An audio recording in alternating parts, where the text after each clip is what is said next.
Hello and welcome to another episode of Chuchu as a Ranker. On this episode we are going to be discussing the discography of English stadium rock band Coldplay. Formed in London Town in 1996, featuring Chris Martin on vocals and piano, Johnny Buckland on guitars, Guy Berryman on bass and Will Champion on drums, the band capitalised on the post-OK Computer art rock boom, quickly outpacing the similarly inclined rivals Travis to dominate the genre, and soon took their place as one of the most popular rock bands in the world. And as for my own fandom, yeah, sure, I like Coldplay. Some of their records have soundtracked some really important or memorable moments in my life, more so than most other artists, which I think says a lot about the band's general ubiquity. Despite that though, I wouldn't go as far as to call myself a Coldplay fan. Whilst I do love some of their albums, my appreciation for the band definitely errs towards the more casual side of the fence. With that in mind, we have 9 studio albums to rank on this list. So, without further ado, let's be complete rankers and rank up a storm. These are the studio albums of Coldplay, ranked from worst to best.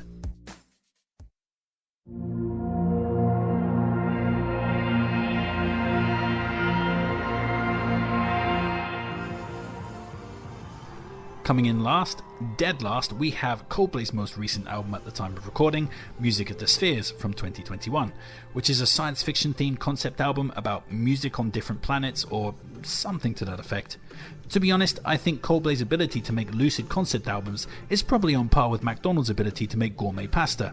I mean, those things don't and should never go together. And oh boy, like, where do I start with this piece of shit? I mean, I guess it has to be with the terrible processed plasticky production that completely washes out any distinctive elements the players might have brought to the table.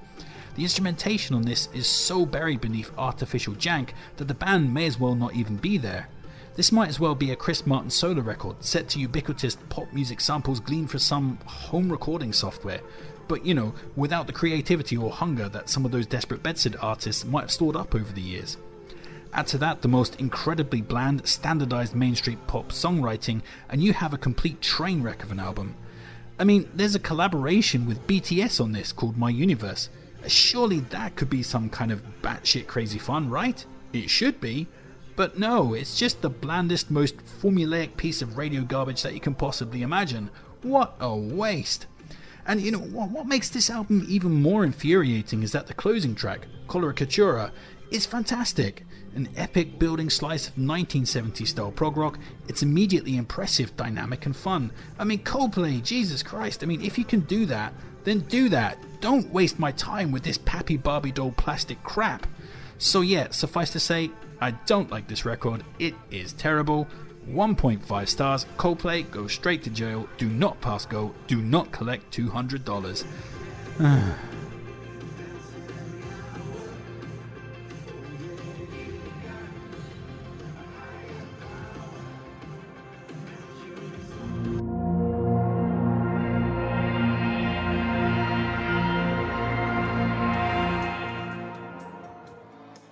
Next up, we have Everyday Life from 2019, which is the band's 8th LP, and Coldplay fans might well be confused at this album's low placing, as this record was critically well received and considered a bit of a return to form for the band.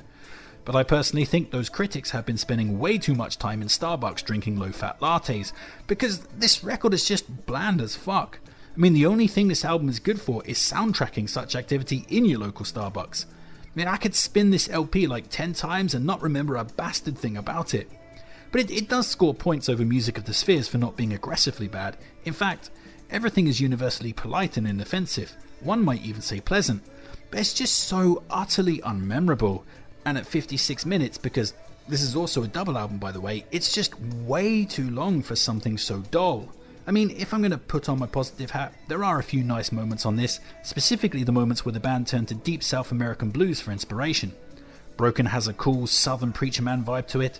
When I Need a Friend is an atmospheric slice of church choir music, and album highlight Aberesque has building guitars and a jazzy brass section that breathes life into the composition. But everything else on this is just as bland as that low-fat latte. I mean, take the opening classical string instrumental Sunrise. It's nice and pleasant, right? Now close your eyes and try to hum the melody. You can't do it, can you? And that's just a microcosm for the entire record, just bland, inoffensive background noise. It's just boring.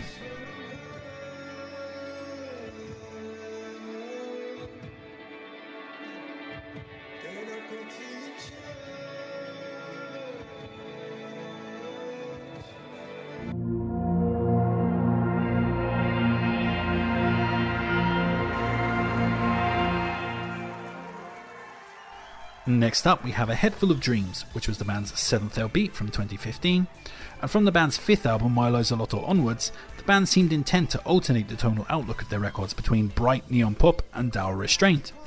This LP is definitely one of the bright ones, and feels like it's made up entirely of primary colours. This album just feels like a box of Play-Doh, and just like Play-Doh, it's kind of fun, but gets boring fairly quickly. And this record is probably the most inconsistent LP in the band's discography, with some genuinely good pop bangers nestling up alongside some total train wrecks. The good stuff first. The title track, Head Full of Dreams, is suitably upbeat and breezy. Hymn for the Weekend has a boozy, sports bar sing-along nature to it. Birds is nicely flighty, and Up is a decent Primal Scream flavoured closer with a rousing chorus. The best track though has to be the fantastic lead single Adventure of a Lifetime, with its breezy disco beats and immediately memorable guitar riff. I hate this fucking music video though. I mean, chimpanzees are the absolute worst. I mean, seriously, when you look into a chimpanzee's eyes, you can just feel that they're trying to figure out how to most efficiently murder you. You know, there are things wrong with this other than the fucking chimpanzees. Everglow is an utterly bland piano clunker. Fun is like the opposite of fun, not quite as horrible as a chimpanzee attack, but not far off. And Army of One is a sickly slice of processed R&B that just points towards the future toss of music for the spheres. But a small addition to the win column, however, would be the cohesive nature of the album. These tracks are just all over the place in terms of quality, but at least everything feels like one flowing piece. The record is structured and sequenced well, and it has its own unique atmosphere. So yeah, I mean, there's good stuff here and there's bad stuff here, but there's no question for me that this is more interesting than the previous entries on this list. For me, those were like straight up bad records, but this one is at least kind of approaching alright territory.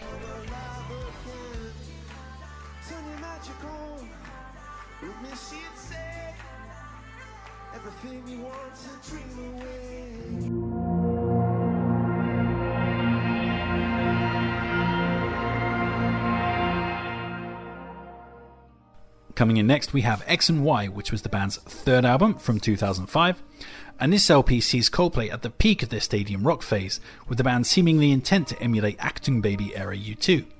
Unfortunately, their efforts are severely hamstrung by really gloopy production, inconsistent songwriting, and overcooked and cluttered compositions. In fact, when I think of textbook examples of overcooked records, this is just one of the first albums I think of. A microcosm for the faults of this record come with the first 3 tracks. Each of them is decent enough on their own, but they all share that kind of overdone production, similar guitar tones and pacing, and standardized stadium rock templates. Together they just congeal and lose their shape, and it's not easy to remember one from the other, even though I do like the organ outro on White Shadows. But there are some bangers hiding within the production murk. Fix You is a sweetly romantic ballad with an epic liftoff. Talk succeeds despite being overcooked due to the thrifty use of its stolen Kraftwerk riff. X and Y has some amazing Eastern string sections that swell up at all the right times. Speed of Sound is immediately nostalgic and atmospheric, and A Message adds a bit of much needed tonal variety. My favourite off of this though, and I'm fairly sure this is going to alarm some people, is the epically building late album love song Swallowed in the Sea. And yeah, I know a lot of people consider that to be the low point of the LP, but personally I just absolutely fucking love that track. It randomly soundtracked a really important moment in my life and is forever attached to an incredibly precious memory for me. And sometimes you just can't beat songs that soak up that real world joy, and so it is with that one. Plus, you know, it's awesome. I mean, the way the melody constantly ascends is pretty damn cool. Elsewhere though, the inconsistencies really start to stack up. Low has nothing that stands out about it and just gets lost in the shuffle, as does the hardest part. Twisted Logic sounds too much like Diet Radiohead to make an impression, and Closer, Till Kingdom Come, is just this bland acoustic thing, and it's just a real anticlimax for such a bombastic album. So yeah, basically this is another inconsistent Coldplay album that's also a bit overlong, but a handful of classic tunes does edge this ahead of the previous entry, and it is just, you know, undeniably nostalgic. I mean, when I listen to this, it just takes me straight back to the year it was made, so, you know, it's alright.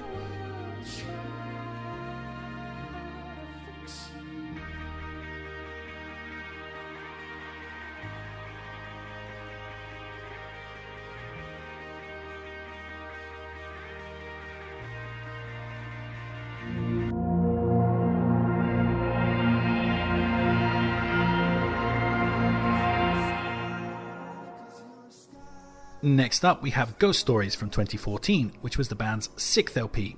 And as I mentioned previously, at this point in their career, Coldplay were veering between neon pop and dour restraint on every alternating release. And this album belongs very much in the dourly restrained section, as it's more often than not a low-key piano-based album almost entirely comprised of ballads or ambient atmosphere-building tracks. But unlike the staid boredom of the later everyday life, here the band nail what they're trying to achieve, and the album ends up as a pretty textbook example of how to use texture and atmosphere to elevate the whole over the individual pieces. The record has a wonderfully relaxing, cathartic nighttime kind of vibe, and at 42 minutes long, doesn't overstay its welcome. And despite the overall trumping the individual parts, there are still some stellar highlights to be taken in along the way. Magic impresses with its laid-back R&B and some really good vocal work from Chris Martin. Another's Arms is memorable due to its wailing backing vocals, broken lyrics and hooky chorus. Oh is a gorgeous, stark piano closer, and A Sky Full of Stars is sequenced just right to maximise its euphoric club beats. So yeah, this is just a great addition to the band's discography.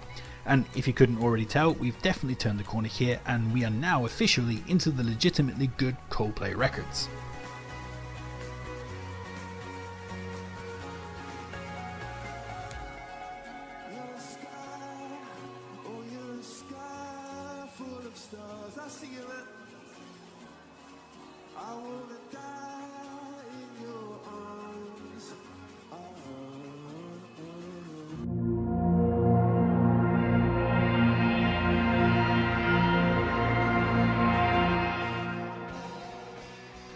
Next up, we have Parachutes from the year of 2000, which was the band's debut album.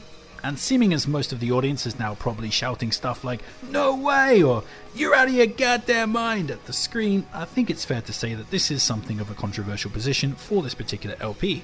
And yeah, I get that. This album is critically acclaimed, it was a huge success, and also pretty influential in the direction of mainstream stadium rock over the subsequent decade. And it's also just full of really good tunes. Opener Don't Panic immediately catches lightning in a bottle and tells you exactly what Coldplay are all about.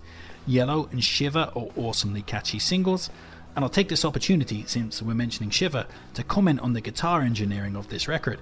It is perfect. I love that distorted yet also spacious sound of the guitars on this.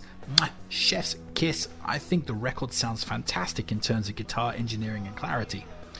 Other great tunes on this include the loge, almost jazz club vibes of Spies and Sparks, which make up the central heart of this record and are also a microcosm for the album's overall sound texture.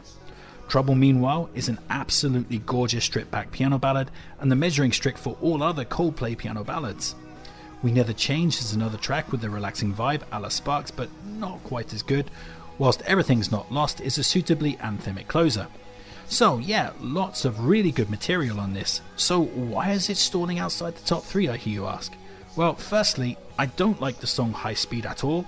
I mean, the chorus of which just sounds like a jingle for a fucking hair product commercial. I mean, come on. Confidence in me, it's confidence in you, it's confidence in insert brand name here. But really, it's just a totally subjective thing. I mean, I like many of the tracks on this LP, but I don't love any of them. Likewise, the atmosphere of the overall album is relaxed and almost jazz-like in places, which is cool, and I like it, but it also doesn't particularly engage me or excite my blood. And that leaves this record in a really weird place for me. I mean, I appreciate it, and I respect it, and I think it's good, but it's also a Coldplay record that I just rarely reach for, whilst the ones above this I can just jam to anytime. So yeah, I mean, I'm sure this is an unpopular decision, but Parachutes goes number 4 for me personally.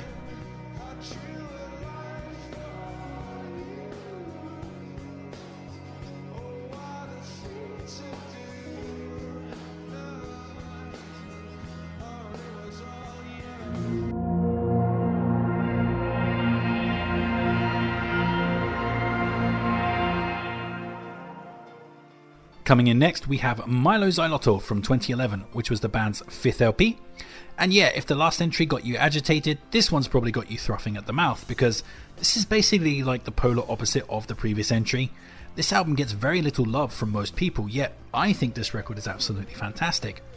And it's another concept album, this time revolving around a bad guy called Major Minus, who is stealing colour or sound from the local people, and there's a rebellion or some shit, I don't know. We've already noted what I think about Coldplay's skill at putting together a coherent concept album. There's about as much chance of getting one of those from the band as there is of a castrated monk impregnating a supermodel.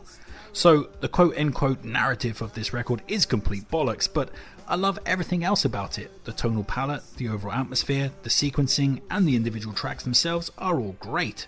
This album has a really upbeat, positive vibe, putting the emphasis on huge pop hooks but without going into the plastic vapidity like Music of the Spheres, and is also way more consistent than A Head Full of Dreams. The overall tone and flow of the LP is super cohesive, and it still feels like a single unit of music despite its bungled narrative. And as for individual highlights, the record is stuffed with them. Hurts Like Heaven opens the album with a perfect neon flourish. Paradise is an awesomely catchy slice of synth pop. Us Against the World is an utterly beautiful acoustic ballad with cascading melodies. Every Teardrop is a Waterfall captures the spirit of John Squire with his upbeat guitar trills. And Princess of China does the whole plasticky pop thing in the right way, with skyscraping choruses, awesome diving synth riffs, and Rihanna's sultry duetting vocals. Oh, and also a quick shout out to the monolithic stadium rock chorus of Up in Flames. That track also rules. So yeah, for me, this album is nothing but a good time, and I think it's severely underrated within the band's discography.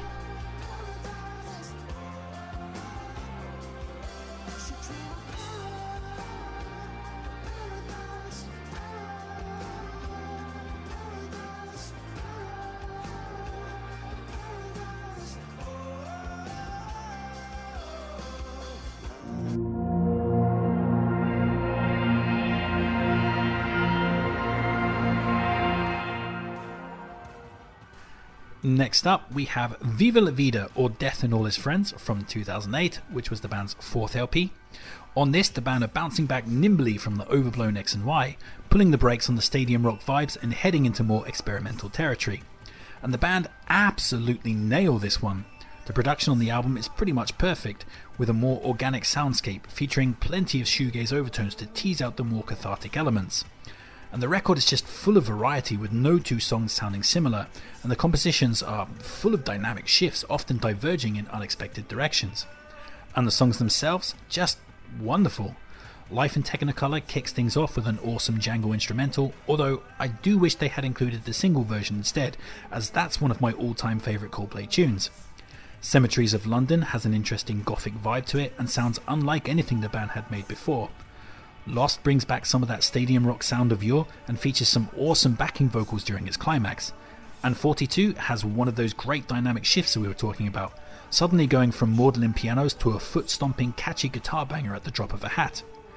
And then you have the album's big hitters. Lovers in Japan totally rips off the Arcade Fire's Keep the Car Running, but does so with a top quality shoegaze/jangle hybrid, which is just really catchy. The Joe Satriani lawsuit baiting title track Viva La Vida impresses with its jumbled string sections and gave the band their first ever UK #1 single. Violet Hill, meanwhile, has a cool rhythmic thrust to it and some memorable diving guitar work, while Strawberry Swing has some gorgeous Stone Roses-esque guitar work and even lovelier lyrics about spending time with your kids. So yeah, this is just an absolutely brilliant record, and also my personal go-to Coldplay album. And it's also connected to a wonderful personal memory for me, where I went on a winter vacation in the Japanese Alps, but I had accidentally forgotten to pack any music at all for the rental car, except bizarrely this one album. So I spent the next few days driving through the snowy peaks, absorbing this record pretty much non-stop, which was pretty magical and imbued this LP with some intense nostalgia. But even with that nostalgia set aside, I still absolutely love this record. It is fantastic.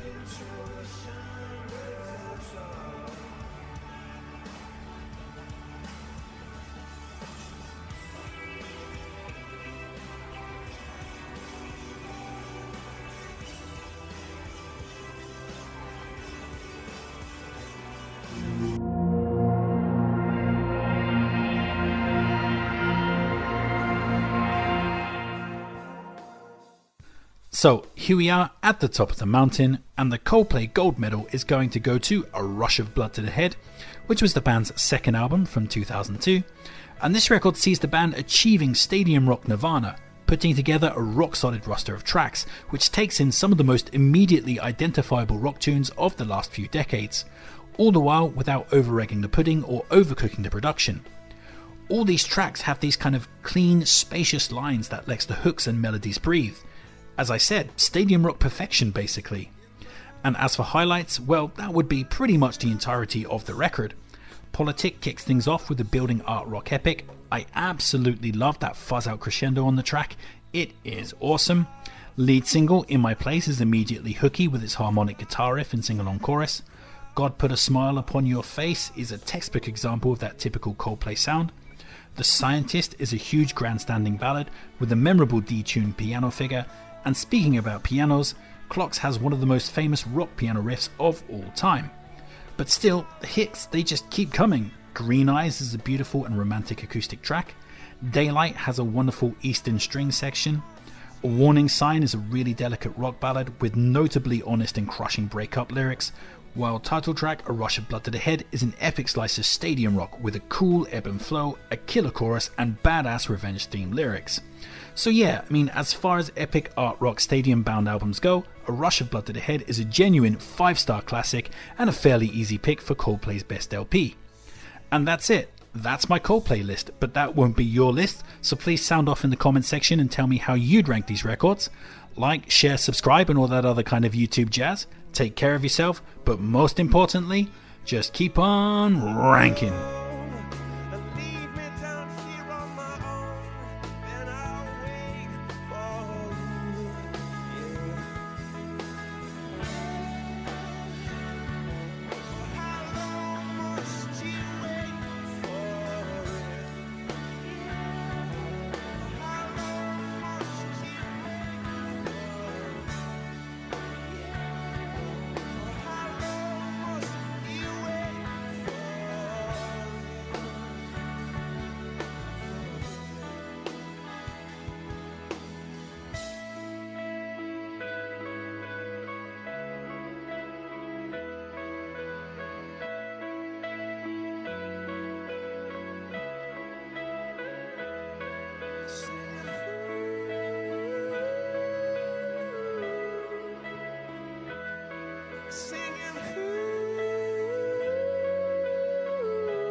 Singing, please.